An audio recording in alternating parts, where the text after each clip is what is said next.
Good afternoon, everybody. It is Tuesday in Pittsburgh, Pennsylvania. I'm Adam Bittner, your digital sports producer for the Pittsburgh Post-Gazette. I am joined today by Andrew Destin, our Penn State beat reporter at the Post-Gazette, and we are going to be talking Penn State quarterbacks and the possibility that there should, whether there is or not, whether there's a possibility there should be a quarterback controversy in Happy Valley. Before we get into that, I just wanted to remind you, if you're here for the first time, please like the video, smash the like button if you're interested in helping us out with the YouTube algorithm. If you have not already, please subscribe, and please consider our subscription deal. I've been touting it in every video I do. $6 for 6 months of access. That's all of football season. You'll be getting everything we're writing about the Steelers. Going to be a big week ahead with Kenny Pickett finally getting in to the lineup for the Steelers this week. But also, you're going to get access to Pitt.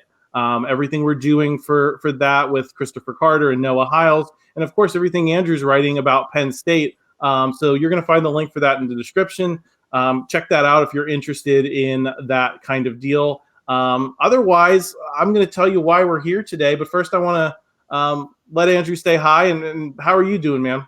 Doing great, Adam. Thanks for having me. It's certainly a crazy start to the year with going 5-0 for Penn State, and maybe not the way that people wrote it up. And talking quarterback play, Clifford's had a pretty good start to the year, but I think the Northwestern game may have opened up the door for people to talk about this a little bit more. So can't say I'm surprised we're here talking about this now.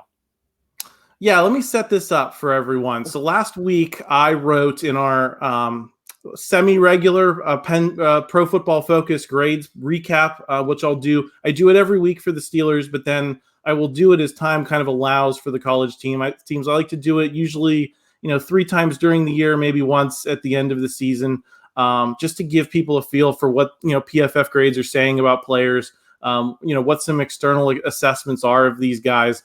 And the big thing that jumped out to me in the data so far is that, Drew Allar, who is the freshman quarterback for the Nittany Lions, the former 5-star recruit who has seen, I think he's seen meaningful duty in 4 games now. We didn't see him. Did we see him at the end of the Northwestern game? I don't think so. But 4 of the 5 games, he's played in 4 of the 5 games, and he's looked really, really good. And Pro Football Focus loves him. On 19 attempts, they've graded him with 3 big-time throws, which they'll, are considered the best throws that happen in college football in a given week. So he has 3 on just 19 attempts. For context, Sean Clifford, who is the Nittany Lions' current starter, has 4 all season in getting the Lions' share of the duty. Excuse the pun. The average depth of targets, another data point. It proves how well players are looking downfield, completing passes downfield, finding guys that are open. Drew Allar is about 3 yards better than Sean Clifford. Sean Clifford's grade is 126th. I looked this up just before the show on my little script over here.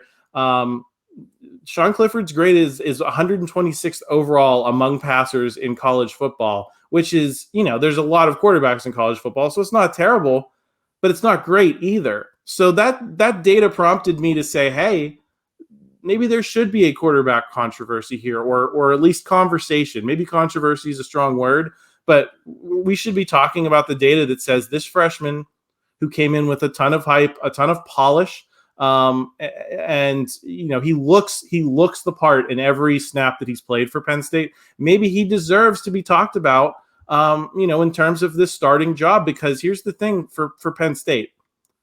They have fallen short with Sean Clifford 3 years in a row. Before Sean Clifford was the starter, they fell short in games against Ohio State, frustratingly. Home games, I believe in 2018 against Ohio State with Trace McSorley, one of the best quarterbacks in Penn State history. It wasn't enough to beat Ohio State at home.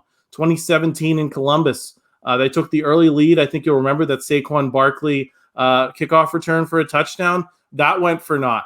And I don't want to blame quarterbacks, but in college football, when you have a difference-making player and you don't use him, you see a team that can sometimes look a little more average than maybe its talent dictates. And so I caught some flack after I wrote that post on Twitter for staking out this position that we should be talking about this, because there are a lot of people who look at the situation and say, the Penn State's 5-0. They're in the top 10 now after starting the season unranked. They're right where they want to be. Sean Clifford has gotten them there. And the criticism is why fix something that's not broken. And my argument is that we know who Sean Clifford is at this point. He's lost lots of big games, and to his credit, he's won some big ones too. I'd go back to the road win at Auburn. Earlier this season, he beat Auburn at home last season. He's won Big Ten road openers the past 2 seasons. He's beaten Michigan twice, and those are all good things. But those Michigan teams also weren't great. They weren't college football caliber like Michigan was a year ago, and they weren't huge wins. They were important wins, and they belong in the file. But when it comes to facing top 10 teams, he hasn't gotten the job done. And if you are Penn State and you want to be on the level of Ohio State and Michigan, those are the teams that you have to beat. You don't have to beat the Northwesterns of the world, the Purdues of the. You have to beat Ohio State and Michigan. So what gives you the best chance to do that? Is it a guy with a track record of, I'm not going to say proven mediocrity. I think he's definitely more competent than that, but he definitely has a clear ceiling. And you know that you haven't beaten Ohio State with him yet. Michigan's that good, and I believe they're heavy favorites this weekend. If that's the situation Penn State is in, don't you want to bet a little bit on the upside? Shouldn't we at least talk about that? So I've caught some flack for that, Andrew, in several places. So I'm going to let you, state your position on it. If I'm wrong, please tell me, and we can have a little bit of a debate here. If you agree, I'm curious to hear what you think as the guy who is watching this up close and professionally every weekend. Well, I think the first place to start, you mentioned playing Michigan in a couple of weeks, and I think that's such an intriguing matchup because you got 2 teams that are going to come in. Gotta believe Michigan's going to win at Indiana next week, right? So it'll become a top 10 undefeated matchup, all those sorts of things. But it's really interesting to me because Michigan kind of is in a similar position to Penn State in terms of its quarterback situation, but Harbaugh elected to go in the opposite direction. You gave the power to J.J. McCarthy, have given him the majority of the playing time. And last year, you could say status quo was great. Michigan made a college football playoff with Cade McNamara. And I'm not saying McNamara and Clifford are identical quarterbacks by any means, but it's very interesting how that's such a different situation. And a point that I kind of want to go back to that you made earlier was the downfield passing and just how impressive Drew Allar has been in that regard when he has gotten the playing time. When he came in when Clifford was cramping up, as Franklin said during the Purdue game, Allar just showed off that arm talent that you knew instantly was a difference maker. And from a personal standpoint, I said coming into the season, I expected Penn State to either be 4-1 or 5-0 at this point in the year. I had them losing to Purdue, had them winning at Auburn just because of the state that program's in. But you kind of expect to be in this situation, or at the very least, with 1 loss. You'd be in a good spot, ranked, going on the road to Michigan. The deal is, you mention it, can you take the next step? Can you beat those Michigans, those Ohio States, the top teams that run the conference the last few years? And with Clifford, I kind of have my doubts about that. And it has nothing to do with him throwing interceptions. Like he threw one against Northwestern. It was a bad pick, but that's not really what it's about. It's not about the touchdown interception ratio because he's going to get those stats if you have a good offense and you have the running back that supplements it. It's ability to take the top off. It's to be a challenging presence, a force. Purdue and Central Michigan both ran almost exclusively cover 0 defense because they are daring Clifford beat us over the top.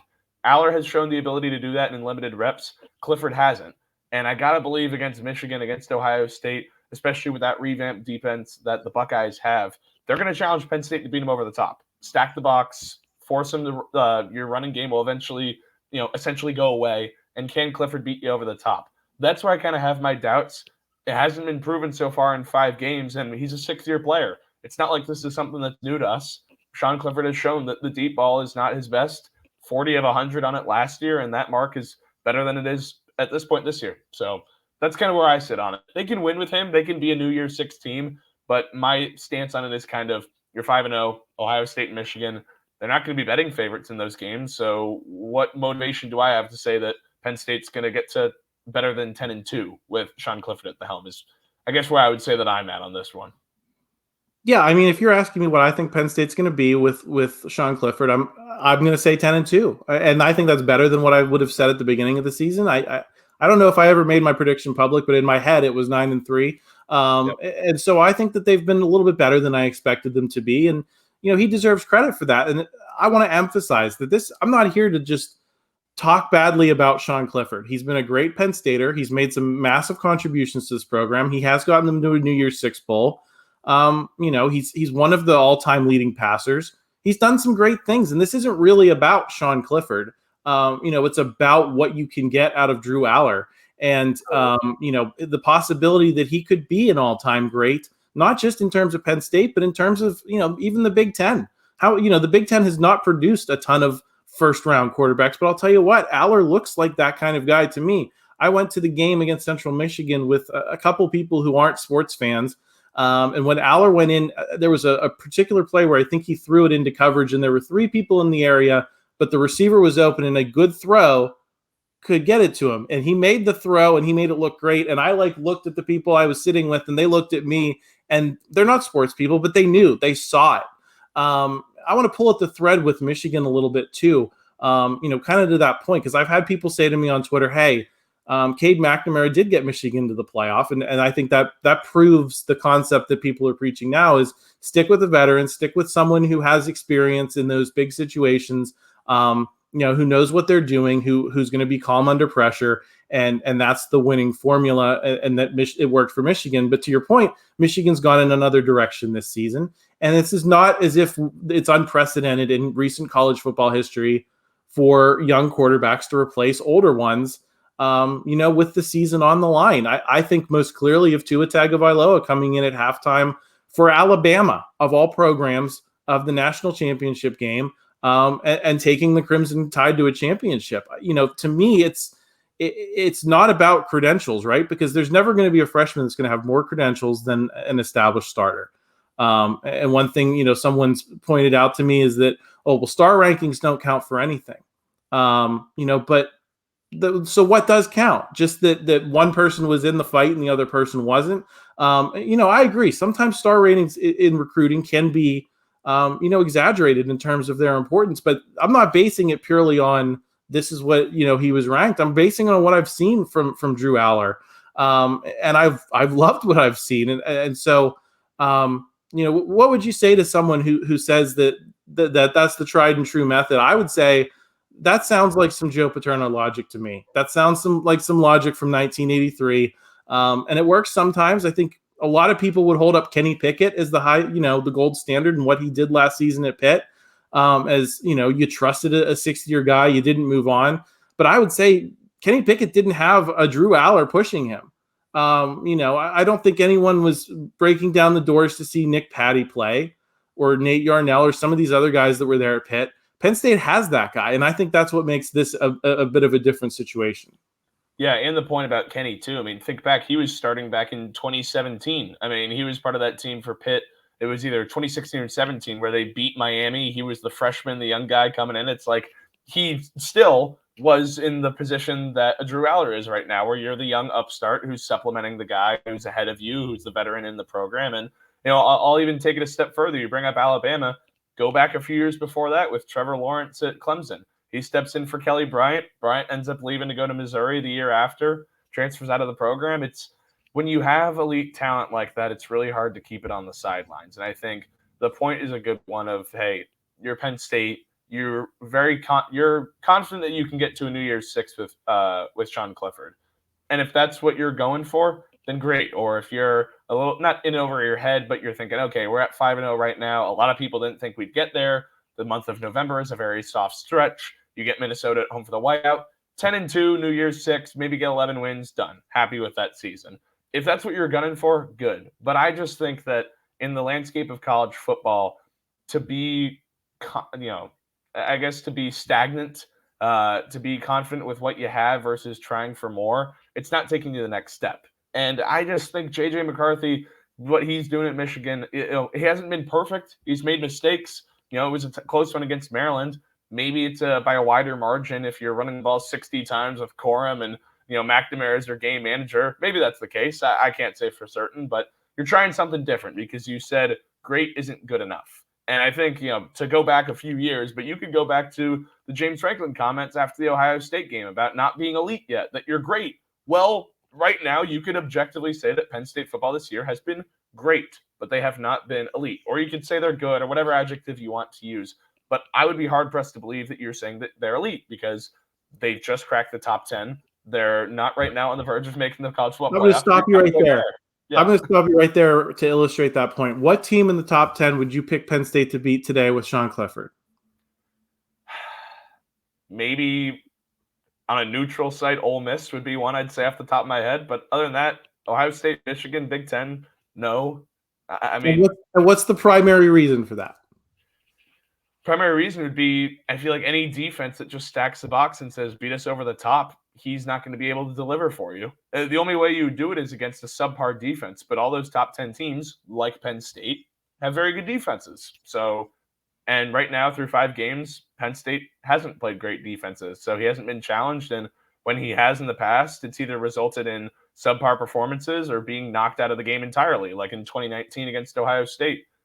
Gets knocked out of the game and Will Levis came in. So, and that's not by any means saying that he's injury prone, but just that's the nature of it, is the style of quarterbacking. If you're not able to get it done by throwing it deep downfield, you got to supplement it with the legs. And Clifford has shown that he can do that with success, but it's a lot riskier than being a drop back passer who throws it 50 yards downfield, Yeah, and I think that's the thing that gets me with a lot of people. There is a camp of people that certainly believe that Sean Clifford can get the job done.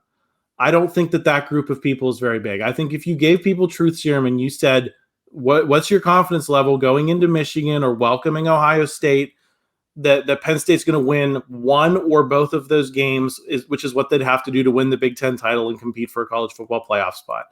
And I think a lot of people would say, no, I'm not real confident. I think if Sean Clifford plays his best game, there's a chance Penn State could win the same way they beat Ohio State in 2016 by playing their best game and having Ohio State make a huge mistake at the end. I think a lot of people would say that that's the ceiling for Sean Clifford. So if we agree that the quarterback is the issue and that Penn State would be better off with a better quarterback, to me, the question then becomes, then why don't you see if you have one? I don't really want to argue as much with the people who really believe in Clifford, because I'm not going to change your mind about that. It's the people who don't think that they're going to beat these teams anyway that still seem to approach this as if there's something to lose. If you put Drew Allar in and you lose to Michigan and Ohio State anyway, which is what you seem to be expecting, then what has Penn State lost at that point? Nothing. Right. You can still go 10-2. Maybe he loses a stinker game. Maybe he plays horribly and you go 9-3. What really is the difference between that and playing in? I've seen people make the point. The building was half empty when they went to the Cotton Bowl in 2019. And Penn State fans showed up, but it's those New Year's Six games are not what they used to be if they're not in the playoff. And so what's the difference between that and the Citrus Bowl? They drew Kentucky in that Citrus Bowl. That place was packed.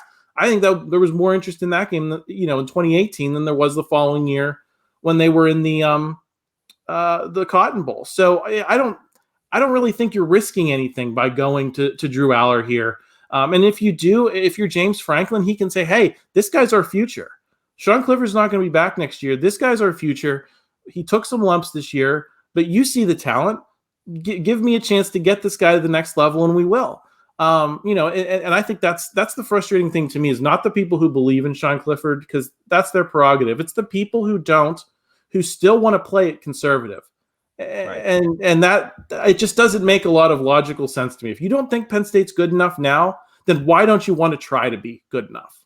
Right. And you bring up the logical sense point. And I think one to make too is for the camp that has said that, well, Penn State can win those big games. You mentioned 2016 Ohio State. They're capable of winning those games if all the stars align, but they don't have to, I guess, is the point where I'm coming from. And to expand upon that people have made the point to me, peers of mine, that, well, Penn State can win on the road at Ann Arbor if the defense plays great, the running game is there, the offensive line controls the line of scrimmage. I'm like, well, that's great. That's kind of a recipe for success for any football game, right? But if you need all those factors and a excellent Sean Clifford who takes care of the football, manages the game, you don't necessarily need that. You brought up a point earlier that if you have that excellent level of talent in a college football game, that can be the deciding factor. You can overcome flaws in a team if you have that level of talent. It's hard to say. I know. It's limited reps for Allar. It's been a lot of garbage time minutes, but still, when it's the 5-star, when he has that level of talent, that you've seen the arm talent, you see the build at 6'5", over 240 pounds, just a bigger body, a bigger quarterback. all those factors together, to me, it's yes, you can win surrounding Sean Clifford with talent. And it's like the point that, people have made that point about the 49ers over the last couple of years about Jimmy Garoppolo, that it wasn't quite good enough, that you need to get Trey Lance, or there have been Super Bowl winning quarterbacks like a Trent Dilfer with the Baltimore Ravens. Yes, there is no question that Penn State, if everything went according to plan, that you could win against Ohio State or Michigan with Sean Clifford as your quarterback. But you're kind of hamstringing yourself. It's the best way that I guess I can put your it. Your margin for error is tighter with a guy like Sean Clifford, and I think everyone can agree on that. And listen, it might be the same with Drew Allar in his freshman season. He may not be ready for these moments, and sure. I'm willing to concede that point, but I want to see that more than I want to see, the eighth act of Sean Clifford in a big game. And that's just kind of where I am. I think the point I made to some people on Twitter too is Saquon Barkley played as a freshman because you could tell he had it. I remember the game against San Diego State at home in the rain. He was ripping off massive runs, and this was 2015. They weren't any good. They were still coming off the sanctions. There were very low expectations for the program. People were still ticked off about Christian Hackenberg and his lack of ability to pan out. That was the atmosphere that Saquon Barkley stepped into, but it was clear that he had it. And there was no argument that we should stick with the more proven option because that's the safer play. It was very obvious that he was a next level player. I don't know if we've seen quite that much from Drew Allar yet, but I've seen enough to believe that he could be a next level player. And this isn't about what Sean Clifford's done wrong, but because a lot of people said, well, it wasn't Sean Clifford's fault that they lost to Ohio State this particular year or Michigan last season, that he played decently and X, Y, Z happened.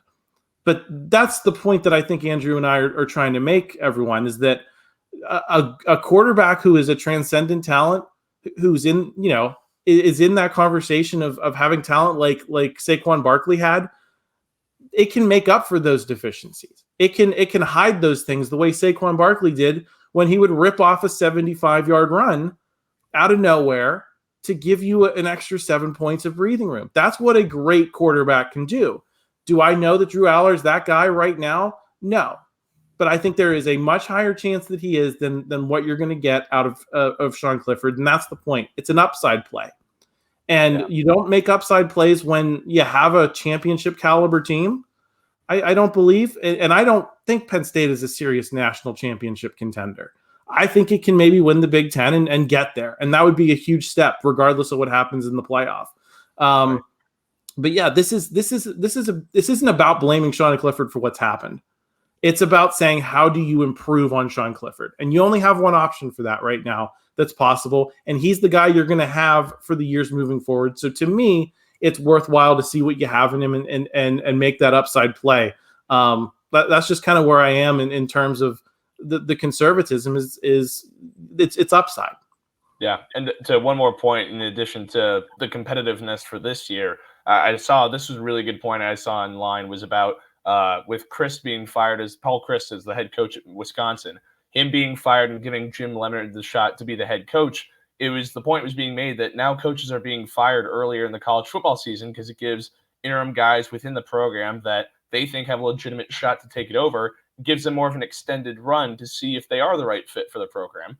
You could make that argument for Allar too, that, yeah, it's a good start to the year, but there's enough breadcrumbs there that gives you evidence that not only could he be better for this year, but look toward the future. Because the reality is, if Allar is as good as people seem to think he is, you only have 2 full seasons of him beyond this year. Because then he's going to burn the red shirt this year as long as he gets through one more. And then, the 3 years being in college, then he declares for the NFL draft after the 2024 season. You easily could have had 3 full seasons of him, and you've chosen to do 2. And you've chosen to give up one of them. Yeah, I mean that's on my list of things to point out is that, and I'll up the ante on that with the transfer portal. There's no promise that Drew Allar is going to be here next year, and you hope he is if you're Penn State, but with the transfer portal, NIL, and I talked to donors this summer who do not want to get into the pay for play type of stuff that Texas A&M has seemed to be getting involved in, and all these collectives at schools like Miami and a lot of Southern schools. Those donors are pooling their money in these collectives And maybe it's not explicitly pay for play, but it's pretty darn close. And there's no promise that a program's not going to approach Drew Allar and say, hey, we're going to give you this amount. And I know that there's hesitance on the part of Penn State donors to say, okay, we're going to match that. We're going to do pay for play. I'm not going to name them, I'm not going to name names, but they've told me explicitly, we will not do pay for play. Yeah. No, so if you're not even confident that your own donor base has the stomach to compete with some of these Southern schools on a financial level, I think that just ups the ante even more if you're Penn State to say, let's see what we can get out of this guy while we've got him. If he stays, great. If he doesn't, then you've shown the rest of the college football world that you're willing to play young players, give them a chance, and that might attract some better quarterback talent than you've gotten in recent years. So I think that's a relevant point to this whole discussion too. Totally. And let's look at this fact too. I mean, this is me kind of stretching it, I guess, a little bit, but I mean, Drew Allar is from the state of Ohio. Ohio State has C.J. Stroud at quarterback. They had Quinn Ewers as the backup last year. He left to go pursue playing time at Texas.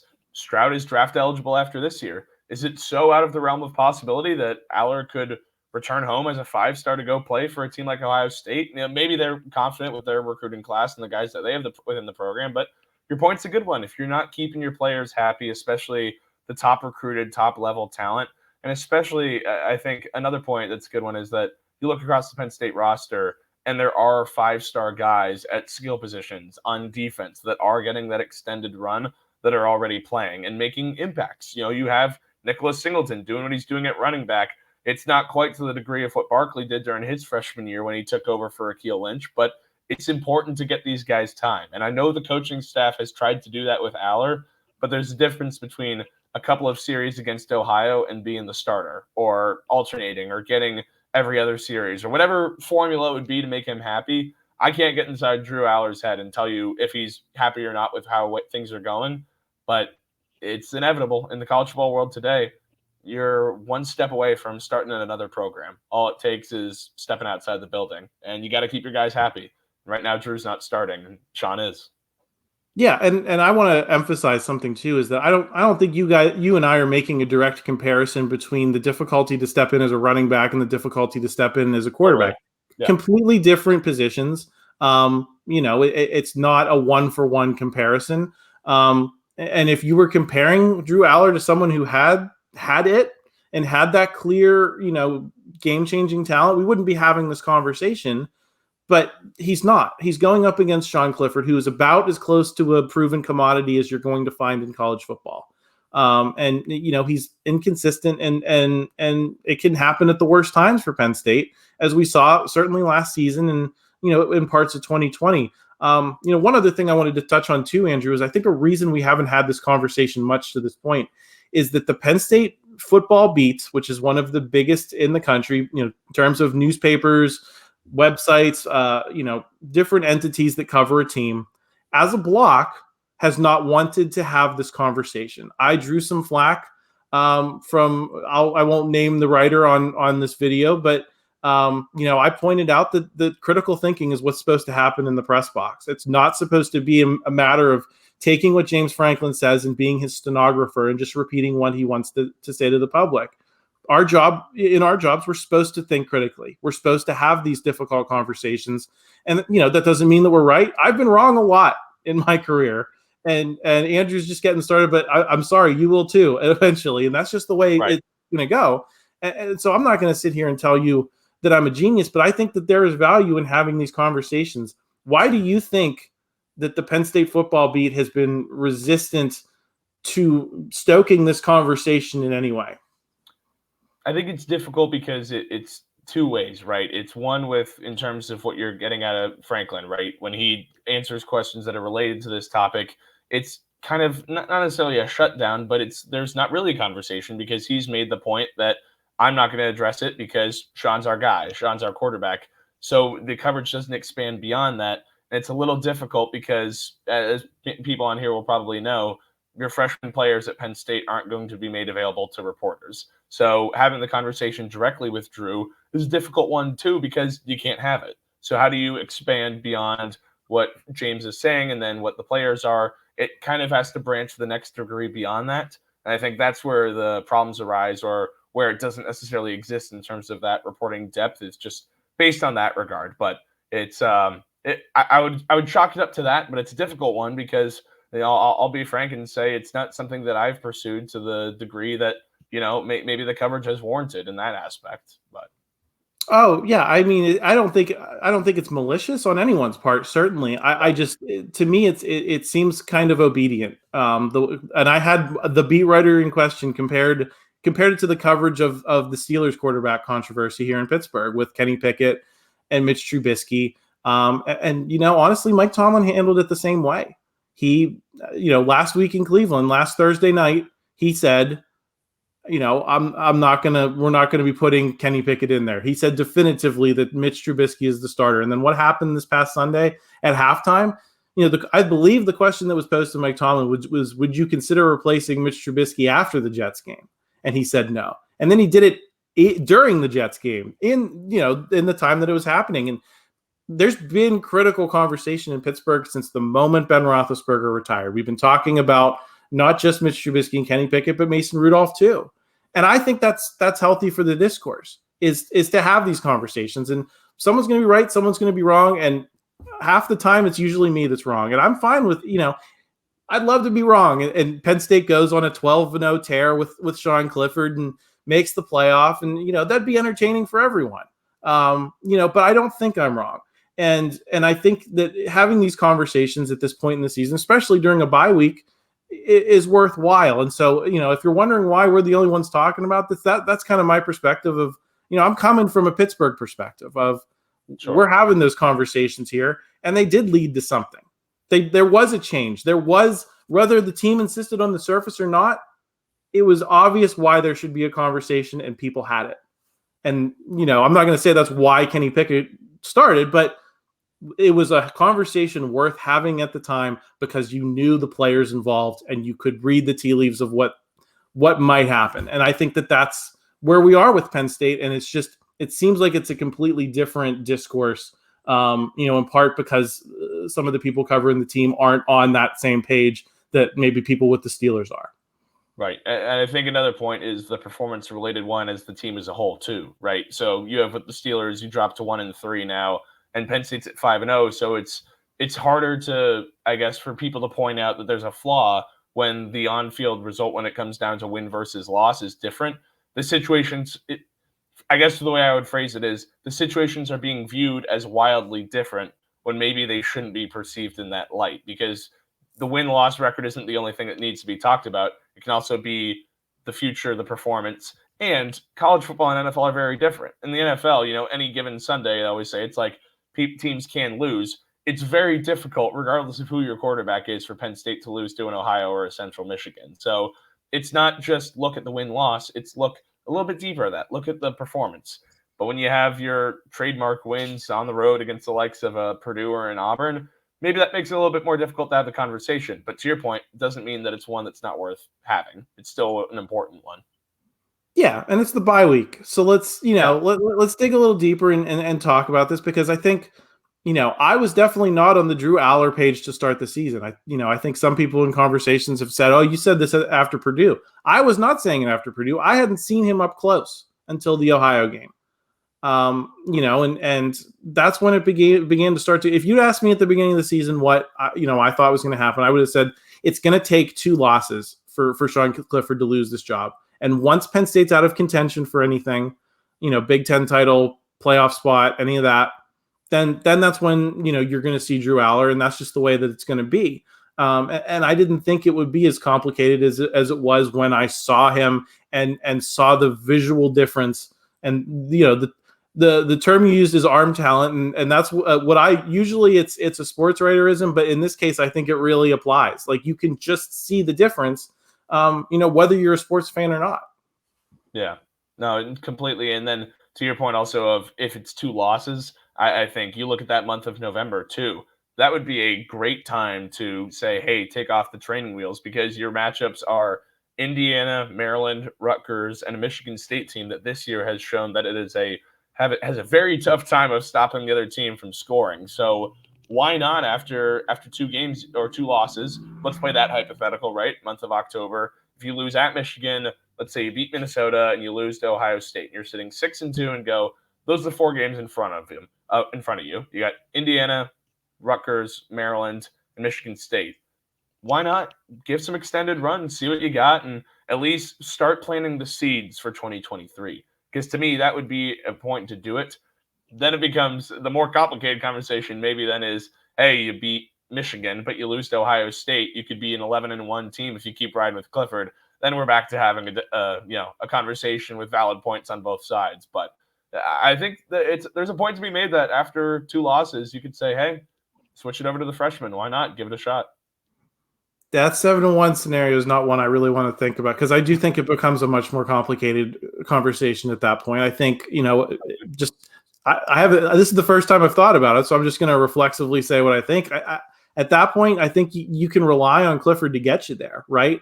You're probably not going to have a tough battle in the Big Ten championship game if you play in it, because the West looks pretty weak, and you're assuming, I'm going to assume Minnesota is going to come out of the West, and in this scenario, you've already beaten Minnesota. You'd expect to beat them again, but then the question is, what do you do when you get to the playoff?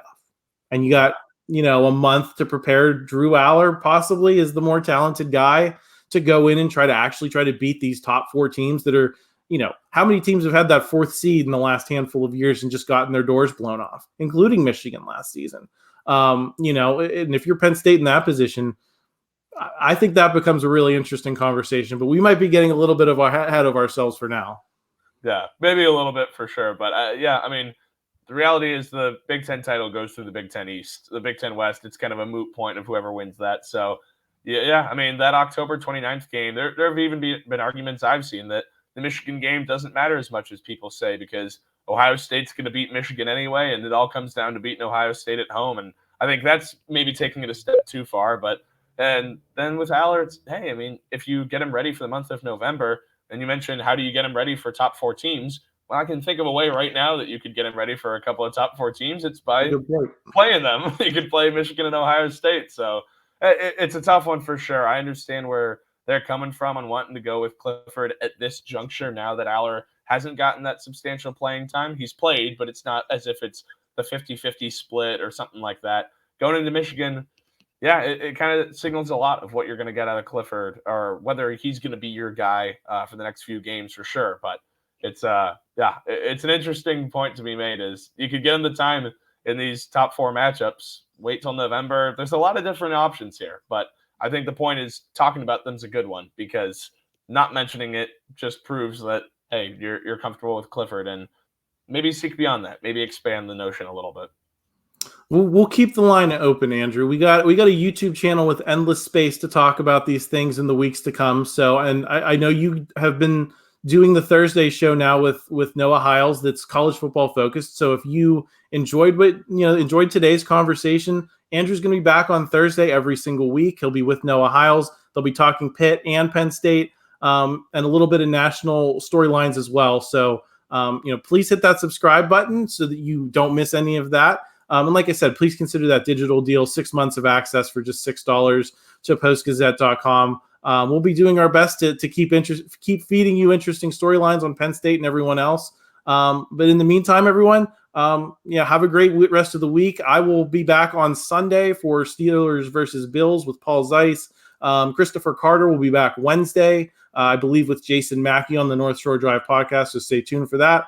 And we'll talk to you again soon. Thanks, everyone.